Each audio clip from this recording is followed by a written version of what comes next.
Hello dear student, welcome to your channel Swami Vivekanand Techno Tutorial and myself Dr. Rahul Kumar. So dear student, मैं 11th class का physics की बात कर रहा हूँ जिसमें वेक्टर्स की पढ़ाई चल रही है। और वेक्टर्स में देखना मैंने स्केलर प्रोडक्ट से लेकर के क्रॉस प्रोडक्ट की सारी जितनी भी कॉन्सेप्ट होती है बेसिक कॉन्सेप्ट को और जो भी टिपिकल क्वेश्चंस कैसे बनेगा मैंने सारे कॉन्सेप्ट देखना। क्रॉस प्रोडक्ट में आप देखिएगा आप लोग की क्रॉस प्रोडक्ट जो है क्रॉस प्रोडक्ट में मैंने पूरी तरह से सारे जो है कॉन्सेप्ट को बताया हूँ और डॉट प्रोडक्ट को भी बताया हूँ। तो डियर स्टूडेंट, यदि आप लोग अभी तक मेरे चैनल को सब्सक्राइब नहीं किए हैं या अभी तक वीडियो नहीं देखे तो जाइए मेरे चैनल पे और जो है कि सब्सक्राइब करके प्लेलिस्ट में जा करके सारे वीडियो को 1 बाय 1 करके देखिए। क्योंकि देखिए क्या है कि जब तक सीरियली नहीं देखिएगा तब तक समझ में नहीं आएगी। आज की जो क्लास होगी वेक्टर्स में स्केलर प्रोडक्ट और जिसको हम लोग डॉट प्रोडक्ट भी बोलते हैं उसमें कुछ न्यूमेरिकल्स जो है टिपिकल कुछ क्वेश्चंस मैं आप लोगों को आज कराने वाला हूँ। सो आइए स्टार्ट करते हैं जो कुछ क्वेश्चंस है आपके लिए और उस क्वेश्चंस को हम लोग अभी सॉल्व करने जा रहे हैं। तो देखते हैं क्या है। फर्स्ट क्वेश्चन जो है डियर स्टूडेंट देख सकते हैं आप लोग, a particle has a displacement of 12 metre. ध्यान से समझिएगा, a particle has a displacement of 12 metre toward east. Directions की बात हो रही है, east west north south, east and 5 metre toward the north and 6 metre vertically upward. Find the magnitude of the sum of this displacement. मतलब आप देखिए ना, बात करता हूँ मैं, डायरेक्शंस को पहले लिखता हूँ। देखिए ध्यान से, ये आपका मान लेते हैं कि ईस्ट हो गया, ये वेस्ट हो गया। आप इस मिडिल पॉइंट को हम लोग लेते हैं, रेफरेंस लाइन लेते हैं, ठीक है। अब ये एक प्लेन का बात कर रहे थे, ठीक है। इसका परपेंडिकुलर में हम लोग ले लेते हैं नॉर्थ, ये हो गया आपका नॉर्थ, ठीक है, और ये आपका साउथ। तो देखिए क्वेश्चन में क्या कह रहा है कि पार्टिकल है displacement of 12 metre toward east. So ये जो है 12 मीटर इधर हम लोग मान लेते हैं, ये 12 मीटर देखिए, ये 12 मीटर किसकी तरफ, ये ईस्ट की तरफ गई, ठीक है। एंड 5 मीटर टुवर्ड नॉर्थ, ठीक है, 5 मीटर टुवर्ड नॉर्थ। तो नॉर्थ की डायरेक्शन क्या है, इधर है, देखिए ध्यान से। तो नॉर्थ क्या है, ये देखिए नॉर्थ, इसके पैरेलल होगी नॉर्थ। और ये क्या है 5 मीटर, 5 मीटर मान लेते हैं, ये ओ है, ये ए है और ये बी है। अब क्या कह रहा है, नॉर्थ के बाद जब यहां तक पहुंचने के बाद 6 मीटर वर्टिकली अपवर्ड। मतलब देखिए डायरेक्शन प्लेन में हम लोग जा रहे हैं, ईस्ट गए वेस्ट गए इस टाइप से, ठीक है। अब क्या है, फिर ऊपर हम लोग उठ जा रहे हैं, मतलब यहां से हम लोग ऊपर उठ गए वर्टिकली अप। वर्टिकली अप मतलब ऐसे होती है, वर्टिकली अप मतलब ऐसे उठना, ठीक है। हम लोग डायरेक्शन में ऐसे ऐसे चले लेकिन हम लोग वर्टिकली ऊपर उठे हैं। फिर ध्यान से समझिएगा, तो क्वेश्चन में क्या कह रहा है कि find the magnitude of the sum of this displacement. मतलब बताइए कि इसमें कितना हम लोगों का डिस्प्लेसमेंट हुआ है। तो देखिए हम लोग का वर्टिकली अप कितना हुआ है, 6 मीटर। ये हम लोग उठ गए ऐसे 6 मीटर, क्या है ये 6 मीटर सी। तो हम लोग जो है पॉइंट को जोड़ देते हैं। ये पूछ रहा है कि ये डिस्प्लेसमेंट कितनी हो रही है, ठीक है। देखिए ध्यान से, तो देखिए ये एक्चुअली आप लोगों का ऐसे ऐसे लग रहा है लेकिन ये क्या है, आपस में परपेंडिकुलर है। ये आपस में क्या एक प्लेन में है ना, तो ये जो क्या है, ये भी क्या है 90 डिग्री है। यहाँ पर जो है ये डिग्री क्या है 90 डिग्री है, ये भी क्या है आपका 90 डिग्री। अब फिर इसका वर्टिकली आप जा रही है, ये भी क्या है 90 डिग्री। ध्यान से समझिएगा, डायरेक्शन को आप लोग समझ रहे होंगे अच्छे से ना। जैसे बोल रहे हैं ईस्ट जा रहे हैं, वेस्ट जा रहे हैं, नॉर्थ जा रहे हैं, साउथ जा रहे हैं, तो सब डायरेक्शंस क्या है आपस में, सब परपेंडिकुलर है एक दूसरे से। देखिए ध्यान से, यहाँ पर क्या है ईस्ट हो गया, आप लोग ईस्ट हो गया और हम लोग बात कर रहे हैं कि इस नॉर्थ की तरफ जा रहे हैं, नॉर्थ की तरफ। तो देखिए हम लोग नॉर्थ की तरफ बढ़े हैं क्योंकि हम लोग अभी एक जैसे ये इस एक प्लेन का बात करें, एक प्लेन में हम लोग मूव कर रहे हैं और फिर वर्टिकली अप गए, किधर गए वर्टिकली अप। समझिए ध्यान से। अब देखिए ये हम लोगों को फाइंड आउट करना है ओसी, क्योंकि कहा गया find the magnitude of the sum of this displacement. अब ये जो टोटल डिस्प्लेसमेंट हो रहा है उसका हम लोग को सम फाइंड आउट करना है। क्या करना, फाइंड आउट सम। तो देखिए ध्यान से क्वेश्चन को बताते हैं। तो देखिए इसमें क्या करेंगे, हम लोग पाइथागोरस थ्योरम लगाएंगे क्योंकि ये भी एक ट्रायंगल है ओ ए बी, ठीक है, ट्रायंगल ओ ए बी। ये भी क्या है, एक राइट एंगल ट्रायंगल हो रहा है, राइट एंगल ट्रायंगल है, ये भी राइट एंगल ट्रायंगल। सो हम लोग जानते हैं Pythagoras theorem, simple Pythagoras theorem यहाँ पर लगाइए, क्या हो जाएगा, ओ बी का square is equal to O A का स्क्वायर प्लस ए बी का स्क्वायर। क्लियर है। अब देखिए यहाँ पर ओ ए कितना है 12, 12 का स्क्वायर और प्लस 5 का स्क्वायर, 12 12 144 और प्लस 25 दैट इज 169। तो यहाँ से हम लोग का ओ बी का स्क्वायर निकला है इतना, ठीक है। तो ओ बी कितना निकल जाएगा यहाँ पर आपका 13, ठीक है। तो हम लोग को देखिए ये वाला जो है 13 पता चल गया, ये जो है हम लोग का 13 मीटर है। तो देखिए अब इस ट्रायंगल पे आइए, ओ बी और C, right angle triangle O B C पे आइए, ठीक है। सो अब next in right angle triangle O B C, फिर से पाइथागोरस थ्योरम इसमें लगा दीजिए, ओ सी का square is equal to O B का स्क्वायर प्लस बी सी का स्क्वायर। देखिए यहाँ पर यदि डायरेक्शन का कॉन्सेप्ट आपको पता है तो ये क्वेश्चंस बहुत सिंपल है। सो ओ बी का स्क्वायर 13 का स्क्वायर है, बी सी का स्क्वायर 6 का स्क्वायर है, ठीक है, क्लियर है। 169 प्लस 36, तो इसको कैलकुलेट कीजिए, 36 96 205, सो 205 का स्क्वायर रूट कितना 14.36 मीटर,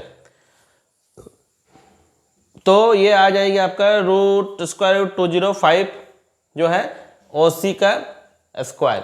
तो हम लोग इसको OC निकाल सकेंगे कितना 14.35 मीटर।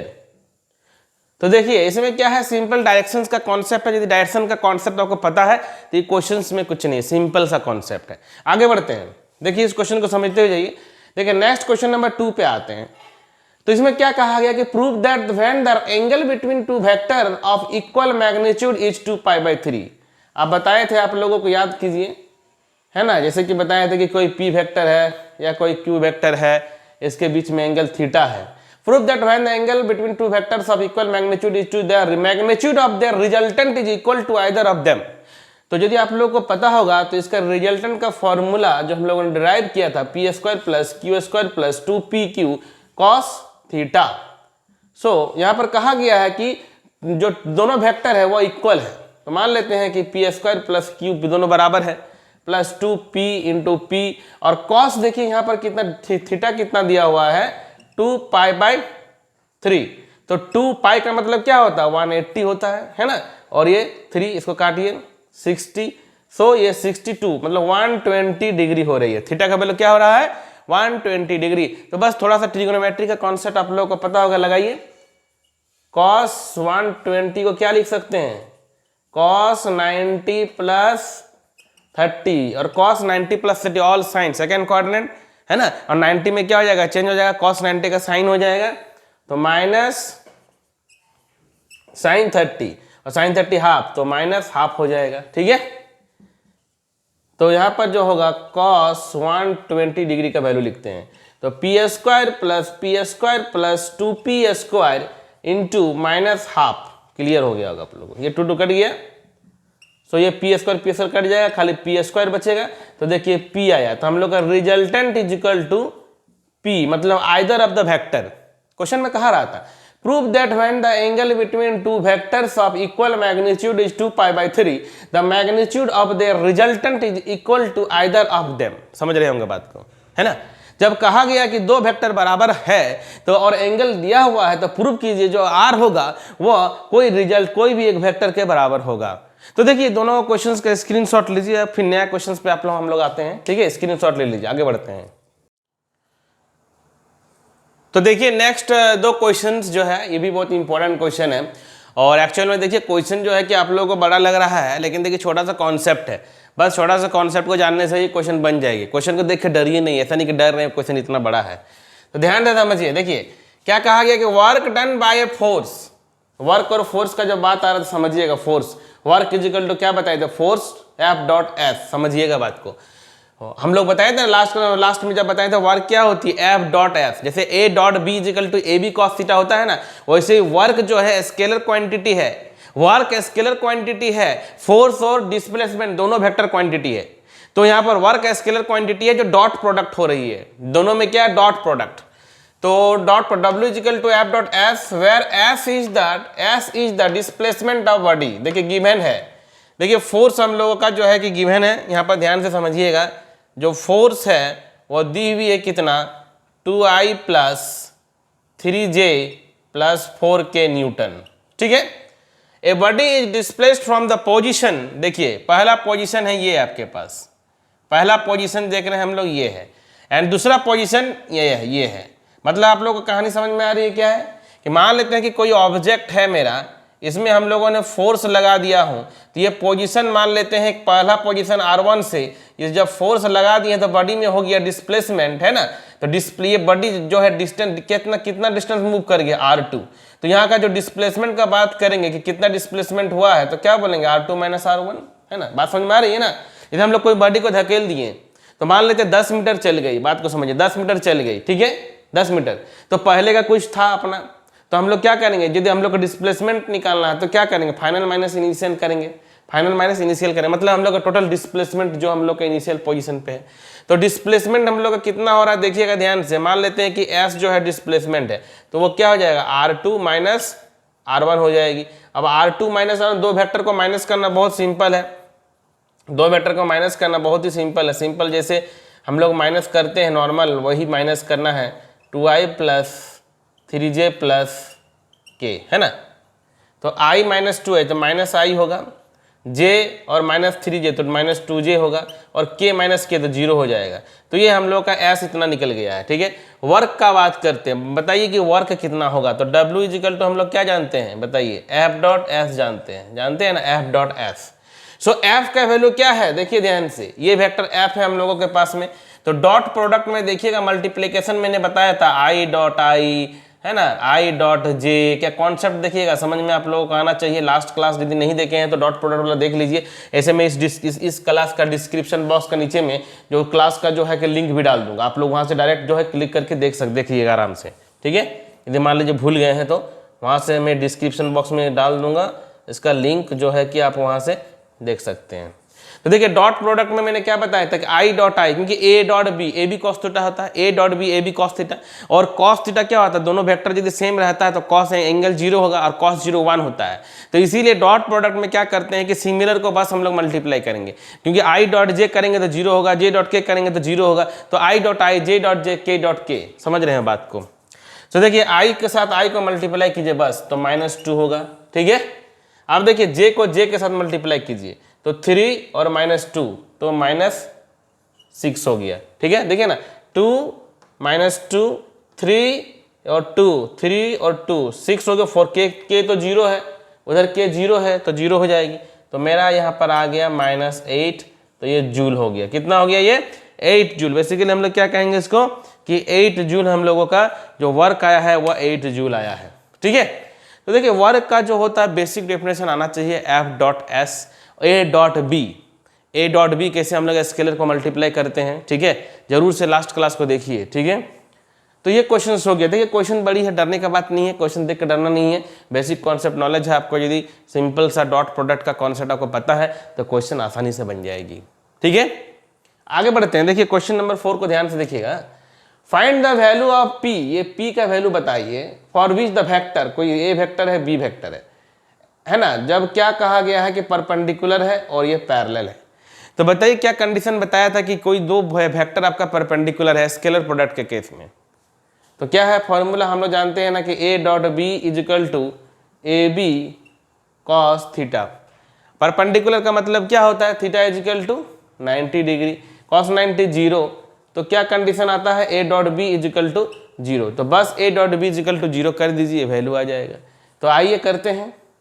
a का वैल्यू क्या है 3i 2j 9k dot i plus pj 3k is equal to 0, है ना।